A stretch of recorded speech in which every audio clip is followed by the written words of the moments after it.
Baldur's Gate 3 is a game that prides itself on freedom of gameplay and experience. The game allows the player to wield any number of weapons and armor by supplementing them with perks and feats to aid their chosen playstyle.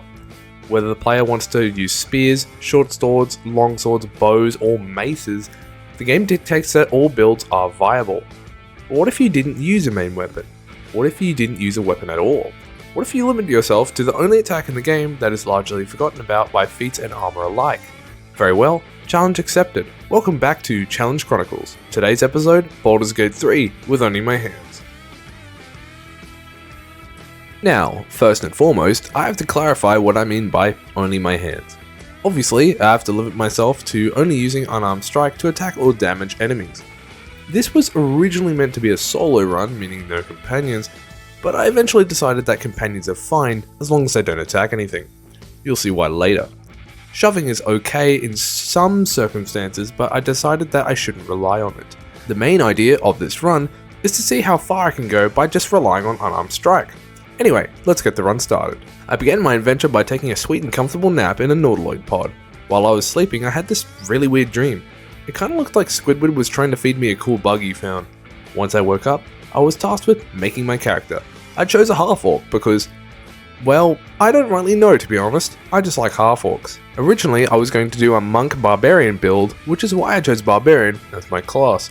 Then I was asked to name my character. I did not anticipate this. I sat here for a considerable number of minutes trying to think of a cool name. I tried thinking of a character in fiction that fits my class or my looks. I eventually gave up and just named myself Porridge. I couldn't come up with anything, don't blame me. I climbed out of my pod and proceeded through the Nautiloid. I ran straight past us, and then, on the balcony, I was face to face with Lae'zel. At this point, I had decided that companions are a no-no, so I was trying to find the piss off I got this option in the dialogue menu, but there wasn't one. The game forces you to have Lae'zel as your companion throughout the Nautiloid crash. I thought this would be a problem, but it's actually fine. I got into combat for the first time, and I immediately put Lae'zel in timeout while I laid into the imps. I was able to take them out without too much trouble. I proceeded through the corridors, walking straight past Shadowheart, then running into the bridge. Before we entered, Lae'zel told me that once we get in there, I must do as she says. She severely overestimates her role in this playthrough. You won't believe this, Mr. Smith, but they are creatures from another world. Really? Wow. I ran into the bridge where I skipped the dialogue and ran straight for the transponder. A dragon attacked the bridge and the Nautiloid came crashing down.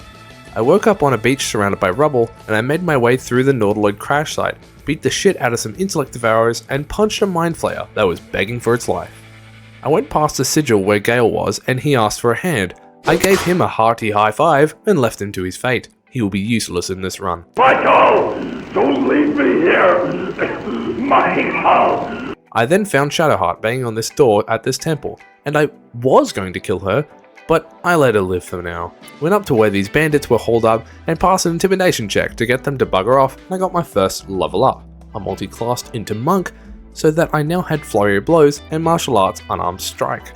I ran through the temple murdering these bandits, then progressed to the inner sanctum.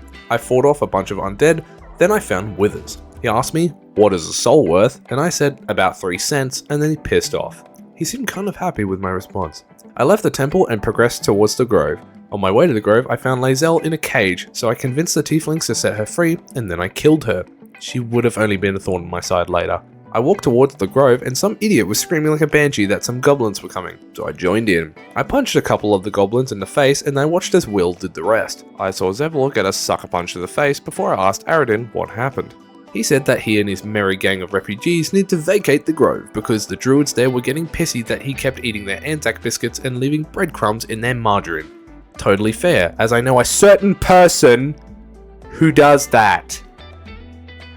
Anyway, I talked to the druids downstairs, and after seeing that they were about to sacrifice a child because she stole a ring or something, I concluded that all of these people are nutcases. I left the grove and found these people standing over a corpse. Within that corpse was a mind flayer parasite, so their life was forfeit the second it entered mine. I beat the living shit out of them and then continued moving. I found Aradin, and he told me that he had a contract from a wizard in Baldur's Gate to retrieve an artifact called the Night Song. Oh shit, I know where that is. I took his contract and then I continued. I progressed towards the ruined village, passed an intimidation check for the ambush, and went up towards the windmill. I told the goblins there to piss off and freed Barkers so I could get his stuff. I couldn't find Barkus's pack, so I gave up and headed towards the goblin camp. I passed the intimidation check to get past this checkpoint, and then I was ambushed by an acid trip of a lifetime. Someone was speaking to me, I think. Something about the 3 chosen or whatever. Shadowheart appeared out of nowhere and used her Rubik's Cube to dispel the hallucinations. She told me that she's been trying to catch up for me for a while, and said that we can only get through this together. Originally I thought that this was supposed to be a solo run, but I changed my mind. I could use a heal slave. I told her that she could come with me as long as she doesn't deal damage to anything, and then we went inside the goblin camp. I slipped some poison into their drinking vats and they all died, one by one. I went inside the camp and talked to the priestess Glut. I tried to kill her once she was isolated, but that didn't work. So I gave up and went elsewhere. I met Minthara, and she said that the goblins wanted to raid the grove to find some artifact of some kind. Light bulb moment! This is a perfect solution to Zevlor's problem. Him, his innocent refugees, and the druids can't fight each other if they're all dead. So I told Minthara where the grove was, and she told me to prepare for the raid tomorrow. I think I made the right call on that one. I then went over to the Risen Road and killed the gnolls and the hyenas there to get some free XP. Then I went over to the Paladins of Tyr and they told me to kill the devil at the bottom of the hill. I agreed. I went down to kill Karlach, but she tried to tell me that the Paladins of Tyr were actually agents of Archdevil Zariel, and I still killed Karlach. It's not that I didn't believe her, don't get me wrong, I just didn't give a shit. I gave Karlach's severed head to the Paladins of Tyr, and they gave me a completely useless sword. That's fine, at least I can sell it. On my way back to the grove, I found some guys harassing a poor old lady. I killed them with my fists and then went through the swamp to the tea house. There was some chick called Mayrina there, and the old woman was actually a hag, but I don't care. I'm here to get something. And that something is Hill Giant Strength Elixirs. These will be a crucial resource for this run. She then offered to get rid of my parasite. Amused and curious as to how she would do it, I agreed. She took one of my eyes and tried to get the parasite out of my head. She said she wouldn't touch the parasite because it was coated in dark magic, so I lost one of my eyes for no reason. That's fine, at least I now have a permanent +1 to intimidation checks. I then decided to long rest so I could raid the grove the next day. I went into the grove and convinced Zevlor that I was there to help him. I warned him that there was an attack coming, and then Minthara and the goblin army appeared in front of the gate. She used her telepathy to tell me that now was the right time. I pushed Zevlor out of the way and opened the gate. I then slaughtered all of the tieflings. Every last one. We went inside to where all of the women and children were hauled up and slaughtered them too. It was a total bloodbath. Minthara told me that she was proud of me and told me to finish off the grove by killing the druids below. This was a hard fight, like really quite difficult. Korga proved to be quite a significant threat. I eventually got through it by having my heal slave, Shadowheart, spam healing ward and cure wounds, and leading the druids up towards other goblins. After Korga was finally defeated, the grove was slaughtered. No one from the grove was left standing. A complete massacre. Minthara told me that she would be at my camp tonight to celebrate. At my camp that night, Shadowheart drunkenly told me that she was none too impressed with how we just massacred a bunch of innocent refugees. It was at this point that I was considering making her share the same fate as Lae'zel. Minthara said that she wished to speak to me, so I headed to her tent. She told me that she wanted me, and I said yes because I was curious and I thought the game would cut to black. You know, cut to after the scene and such. What the fuck? It did not cut to black. What I was treated to, if you can even call it that, was a full-length, full nudity sex scene between my character, who is an orc, and Minthara. Stop screaming! Stop! What the actual fuck is this game? Obviously, I'm gonna censor all of this because Jesus Christ. If you want to watch the scene, first of all, what is wrong with you? Second of all, I don't know, you can probably find it on the Funny Orange website. Moving right along from that, Minthara told me to meet her at Moonrise Towers, and I agreed. I initially wanted to get to the Shadow Coast lands through the mountain pass, so I headed in that direction. Along the way, I freed some flaming fist chick from a burning house for some free XP, and she gave me a choice between 3 pieces of gear I can't use. Oh, choices, what will I choose? Anyway, then I went down towards where the Githyanki are. I was warned that fighting them would be suicide, so I tried to get Shadowheart to cast Enhanced Leap on me so I could try and skip the encounter. This worked, kind of. I forgot to set Shadowheart not to follow me and she activated the cutscene. I fell back on Planet B and talked to the Githyanki. He told me that he wanted to torture me to get information about Shadowheart's Rubik's Cube, so I looked him dead in the eyes and told him to piss off. And he did. I can't believe that actually worked. Upon entering the mountain pass, I was visited by Raphael, a devil who wishes to make a deal with me. He told me that he could remove my parasite if I would sign a contract with him. And I agreed, just to see what would happen. Turns out, even if you agree in Act 1, you still can't make the contract until Act 3. Lame, he is useless to me now. Now with access to the mountain pass, I talked to this merchant to get my first piece of integral gear, the gloves of Cinder and Sizzle. I purchased them after selling all of the junk I had picked up thus far and continued on my way. I went down to the Githyanki Creche and saw some gnomes being gunned down or something. The dream visitor told me not to toil with the Githyanki, so I didn't. I tried to take on the kobolds in the room next to the door, and after I got obliterated several times, I reconsidered the mountain pass approach. Perhaps it would be easier if I went through the Underdark. I travelled back to the goblin camp and broke into Priestess Glut's quarters. Thankfully, since I already raided the grove, there was no one there to stop me. I did the shitty puzzle at the Temple of Selûne because I'm enough of a pro gamer to just already know the solution, and I headed down into the Underdark. Once down in the Underdark, I briefly stopped to grab Falara Louv and headed towards the Myconid colony. I then sold Falara Louv and bought as many Hill Giant's fingers and strength elixirs that I could get my hands on.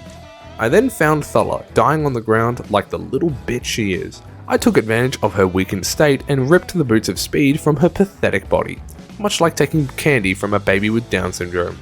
The Myconid sovereign told me to kill the Dwegar at the beach, and I agreed to, even though I had no intention of killing them.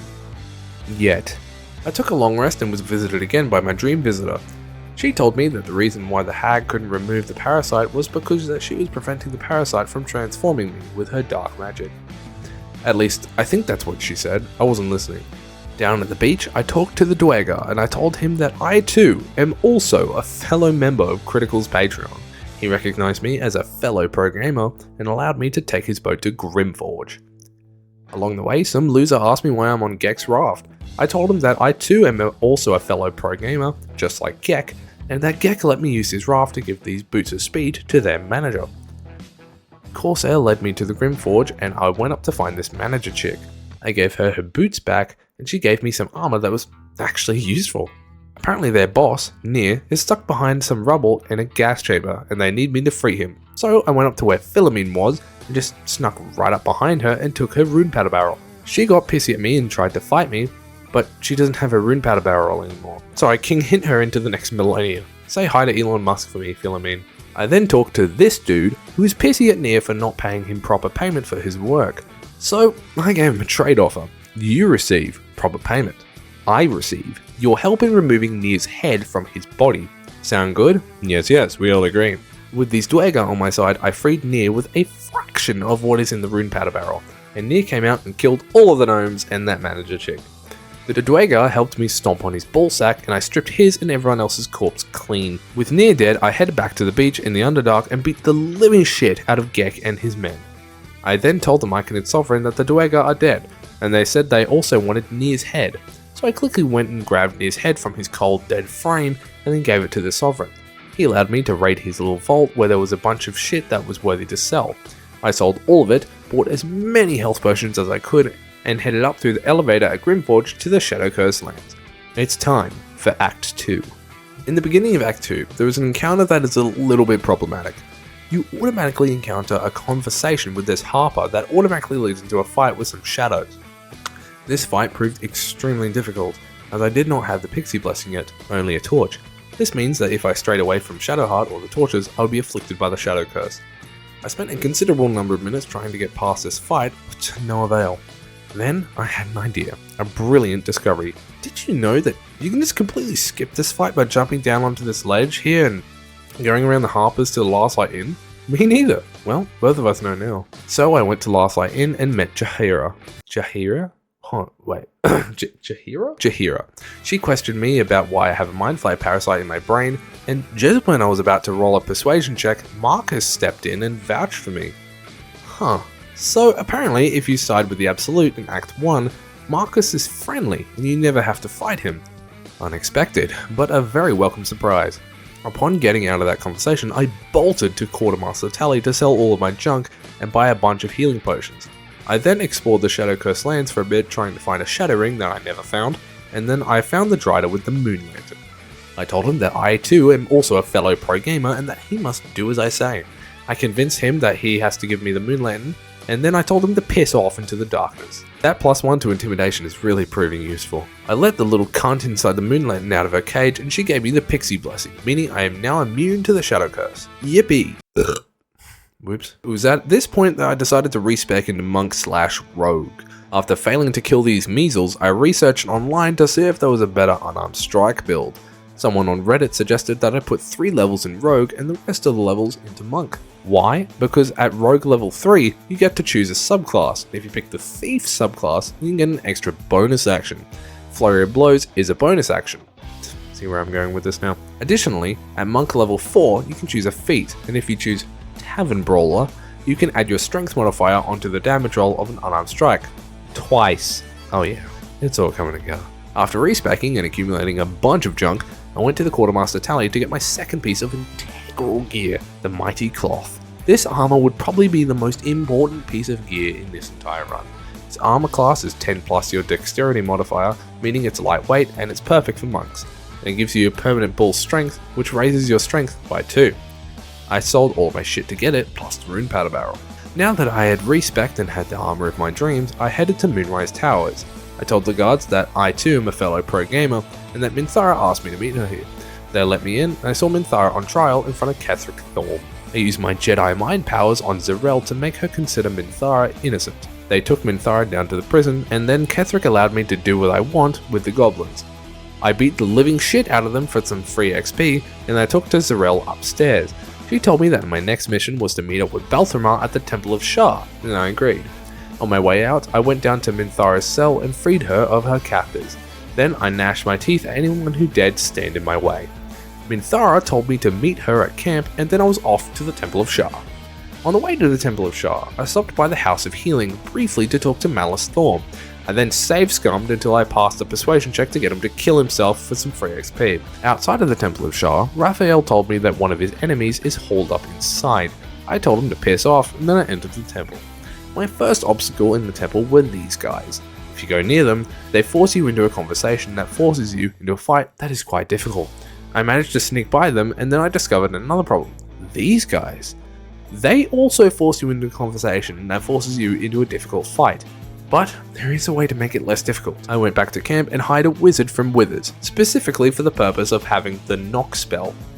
I then snuck over to this side of the room and used the knock spell on the door so Balthramar would get up off his fat ass and help in defeating the Dark Justiciars.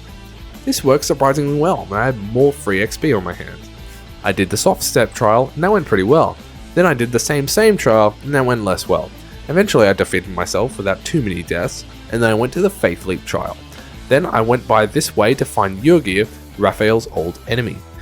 I save-scummed until I passed a persuasion check to get him to kill himself, and I grabbed his orb. Before I went down into the Shadowfell, Shadowheart told me that there was one more thing that she wanted to do: grab the spear from the Silent Library. I told her that I didn't want to go to the Silent Library because that's a really hard fight I really don't want to do, and she got pissy at me and tried to kill me.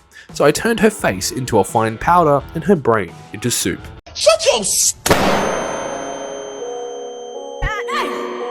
She was annoying me anyway. I entered the Shadowfell and found Balthramar conversing with the Night Song. After some attempts were made to kill him legitimately, I eventually gave up and punched him off the edge while I was invisible. The Night Song was free, and that meant Ketheric was now mortal. I ran back towards Moonrise Towers and met up with Jaheira and her Harpers.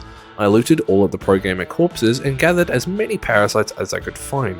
I tried many times to legitimately take on Zarel, and I even got close a couple of times, but her pro-gamer soldiers used their radiant damage and pole arms to turn my body into char-grilled meats.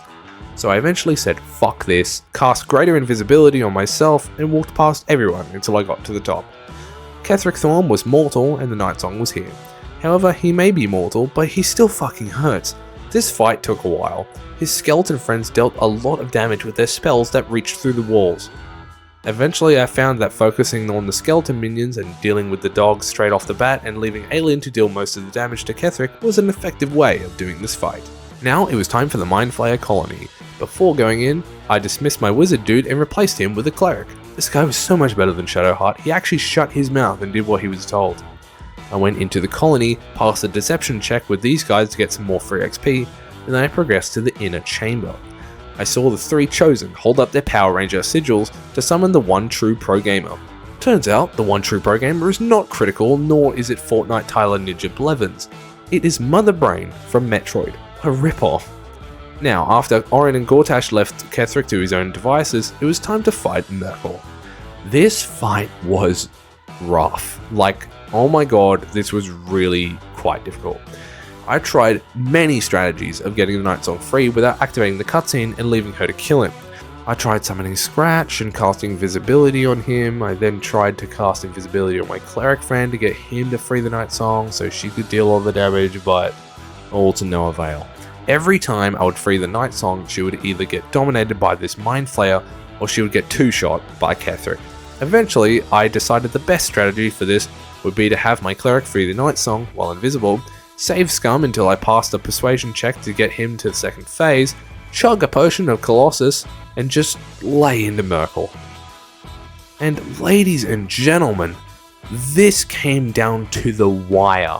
I tried many times to punch Myrkul to death, but he or his minions would just kill me, meaning I would have to sacrifice a whole turn just to get my cleric to heal me.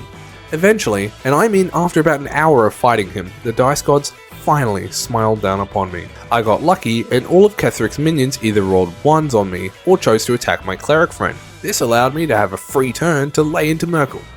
And with an extremely lucky nat 20, I was able to finish him off. No fucking way. No fucking way. Yes! Yes! Fuck yes! Yes! That was so lucky! Ketheric Thorm was dead, and after watching the Night Song turn his brain into Campbell's chunky tomato soup, I was visited again by my dream visitor. She told me that Ketheric was only one of the 3 chosen that I had to deal with, because you need all the nether stones to control the Elder Brain. She told me that I needed allies in order to defeat the Elder Brain, so I should gather some in Baldur's Gate. I talked to Minthara, who wanted to become my sidekick. I said yes, because she is a paladin with healing abilities that would be useful. She still isn't allowed to attack anything though. I continued on to Baldur's Gate, not giving a single shit about the Shadow-Cursed lands, and I set up camp. Upon resting, I was awakened from my slumber by 3 Githyanki trying to game end me. I ran past all of them and entered the astral plane. Turns out the Rubik's Cube that I pried from Shadowheart's pathetic body is actually a gateway to the astral plane. I found a Mind Flayer there who explained to me that he was actually the dream visitor all along, and he was just putting on an appearance that he thought would be appealing to me. A bit weird, but that's fine. He asked for help clearing out the Githyanki besieging the Rubik's Cube land, and this fight was also really difficult. It took a while, but I discovered that casting Sanctuary on myself and letting the Emperor do most of the work and then coming in at the last second to finish him off was a pretty viable strategy. The Emperor explained that Orpheus, the gift that he had locked up inside the Rubik's Cube, was the only thing protecting us from the Elder Brain's influence. He then offered to up my illithid powers to the next notch. I accepted because that would give me the ability to fly, which is a secret tool that'll help us later. I quickly grabbed the Boots of Uninhibited Kushigo, which allows me to add my dexterity modifier onto my damage with an unarmed strike. And with that, I exited Rubik's Cube land and it was time for Act 3. Upon entering Act 3, I took a look at my level. I'm still level 6. It is a miracle that I've gotten this far so underleveled, but I don't think that will suffice for too much longer. It's time for the grand XP grind. I went over to the Rivington General and saw Orin. Then the blacksmith came out and tried to kick my ass, so I turned his face into molecules. I went around the Steelwatch checkpoint by jumping onto this balcony. I then went to Danthalon's Dancing Axe, where I purchased another couple integral pieces of clothing that would aid me greatly on my journey. First off, the Horns of the Berserker, which allows me to add an extra 2 necrotic damage onto my unarmed strike when I'm not at full health. Also, I purchased the Cloak of Displacement, which makes all enemies have disadvantage on attack rolls on me until I take damage. Both of these armor pieces proved to be extremely useful to me. I went down into the basement and was lured into a trap by some of Baal's goons. I sent them to the big pro gamer in the sky and continued forward. I needed to get into the city to start grinding more XP, so I needed to get past the second checkpoint of Steel Watchers and the drawbridge to enter the city. Normally, you would need an invitation to enter the city, or you would need to pass a persuasion check on the flaming fists outside to get the drawbridge to lower. However, do you remember how I said the flight ability would come in handy later? Well, here it is, in all its handiness. Simply use the flying ability to go down here onto this ledge. Then go onto this tiny ledge here, and finally just fly up and over the drawbridge and onto the cobblestone path. Boom! Now you have skipped a large portion of the game and have gotten a large amount of free XP. This is how we beat the pro gamer in the sky. After setting foot in the castle before the entrance of the city, a steel watcher came up to me and violently informed me that Gortash wished to speak to me. I continued towards Gortash and he congratulated me for murdering his fellow comrade and ruining his plans. Then he offered to start a new alliance with him and kill his other colleague, Orin. You got a lot of problems, don't you? I agreed because I genuinely had no intentions of taking on Gortash, and I progressed into the lower city. I did quite a few things to prepare for the fight with Orin. First of all, my XP grind, because I needed to get to level 3 in Rogue so I could get the Thief subclass and therefore get my extra bonus action. Additionally, I also needed a few different potions, meaning I needed stacks and stacks of gold. So for the next few hours of this playthrough, I grinded out a bunch of side quests. First, I visited the Elf Song Tavern in order to get the loot from the basement. I went down into the basement and faced a militaristic micronation of rats for some free XP. Then I progressed into the inner sanctum and I forgot that it was Githyanki in here. I tried to kill them once and got totally obliterated, so I went fuck this and left to go waste my time with other things. I went down to the harbour and killed these fish things for some XP, leveled up and went to Lorelcan at Sorceress Sundries and talked to him about the Night Song. I convinced him that Alien was dead because I was curious as to see how he would act, but he really didn't give a shit. After getting some free XP, I returned to the Elf Song Tavern basement and just cast invisibility on myself and just walked past him. I don't care if you think this is cheating, to be honest, cry me a river. I grabbed the Emperor's stuff and then headed to camp. I talked to Aelin and told her about Lorelcan and she agreed to help me kill him. So the next morning we went into the Sorcerer's Sundries and I completely wiped the floor with that pathetic excuse for a wizard, getting another bunch of free XP. Speaking of free XP, I did go down to the docks outside of Steel Watched Foundry and beat up some mercenaries there and saved Volo, but the footage corrupted. So rest assured I did do it and I'm not lying. I then beat the shit out of some Baal's goons and then I finally leveled up and got the Thief subclass, giving me the extra bonus action. I then went down into the sewers, beat the shit out of some more of Baal's goons and convinced some schizophrenic weirdo that he should not stick his grease melfits on me for some free XP. Then I visited the Circus of the Last Days where I murdered a clown in front of a bunch of children. I then did the Dribbles the Clown side quest, which led me to this drawer under the Open Hand Temple that held a potion of Cloud Giant Strength. This would be a crucial tool that would help me later. While I was searching for Dribble's mangled body parts, I beat up an old man and invaded his home. I yelled at Nork until he gave me some XP, and I beat up more of Baal's goons. I went to the Temple of Baal, cast invisibility on myself, and walked straight past the Trial of Power Word Kill. I discovered the sigil for the Temple of Baal and brought all of Dribble's body parts to the Ringmaster of the Circus. She thanked me by giving me the gift of a small amount of XP and a large amount of gold. I then decided, after leveling up to level 10, that I was ready to take on Orin. So I went up to some chick at a wine festival and caved her skull in. I was congratulated for my work by some of Baal's goons, and then I was asked to kill another. So I killed some waiter at a restaurant that was probably only getting paid $1 a day anyway, and I took her hand. I went to the murder tribunal and beat the shit out of the Dwager and the Death Knights guarding the door. I then was face to face with Serevok Anchev. I tried to kill him once, just for shits and giggles, but I was actually quite surprised at how much damage I did to him. I now had the ability Resonating Key, which allowed me to heal myself and get a third bonus action and a second action. This means that I could attack twice per action because I had extra attack, and then one flurry of blows, which is 2 attacks, per bonus action. This meant that I could now attack 10 times on my turn. That is insane. I obviously gave up trying to kill Serevok, reloaded a save, and sacrificed the elephant thing to get the Amulet of Baal. I then travelled to the Temple of Baal and took on Orin.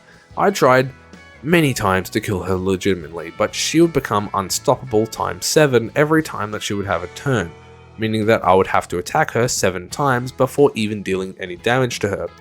Plus, she dealt so much damage to me that she would one-shot any and all party members on her first turn.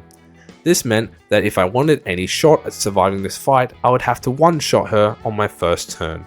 So I chugged the Cloud Giant Strength Elixir from earlier, went invisible, and threw her off the ledge, killing her instantly before she could even do anything. However, now there was one more problem. Her goons that are around the edge of the arena get to cast Shroud Self on themselves every single turn. So, although that they only had 40 health and I could one-shot them, I couldn't even find them. So I called a timeout and purchased some potions and scrolls of Sea Invisibility. This way I was able to one-shot Orin and then fuck up the rest of her goons. Orin was dead, and her Netherstone is now in my hands. Before returning to Gortash, I thought for a while about whether or not to visit Raphael in the House of Hope in order to snag the Gloves of Soul Catching, but I eventually decided that I was sick of this run and I just wanted to verse the Mother Brain already. So I met Gortash at the Brine Pool and tried to dominate the Brain. I actually passed the 99 check by rolling a nat 20, only to realize that it does absolutely nothing. What a fucking scam. Gortash got game ended, and then I was saved by the Emperor. He told me to give him the Infinity Stones, so I did, and then he fucking ate some dude's brain. Before leaving, I snagged Gortash's Gauntlet, which would be my final piece of integral gear for this run. Upon exiting Rubik's Cube Land for the last time, the Emperor accompanied me to the upper city of Baldur's Gate, where all of my friends that I've made along the way were waiting for me. I gave a hearty speech, and then I cast invisibility on myself in order to walk past all of the enemies leading up to the Brain. The actual Brain fight was pretty chaotic, and I got a good few game over screens while I was trying to figure out my game plan. Eventually, I discovered that in this fight, the player's party always goes first.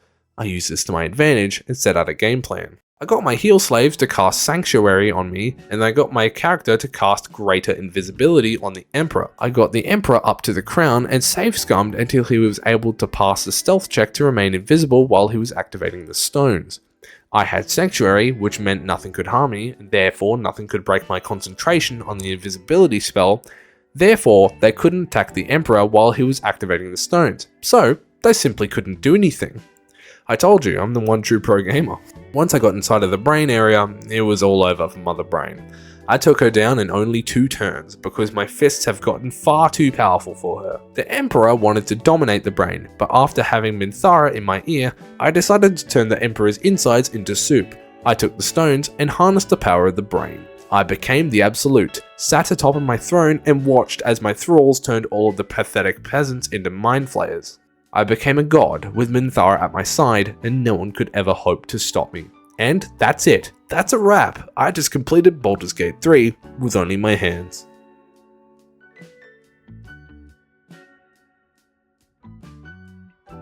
Thank you guys so much for making it to the end of this video. If you enjoyed it, go ahead and leave a like. Alternatively, if you hated it, go ahead and leave a dislike, and feel free to go into the comments and tell me all the other ways I'm a total fuckhead. If you like this kind of content, go ahead and hit that subscribe button. It's totally free, and you can always unsubscribe later. Anyway, that's all from me. Thanks for watching Challenge Chronicles, and I'm out of here.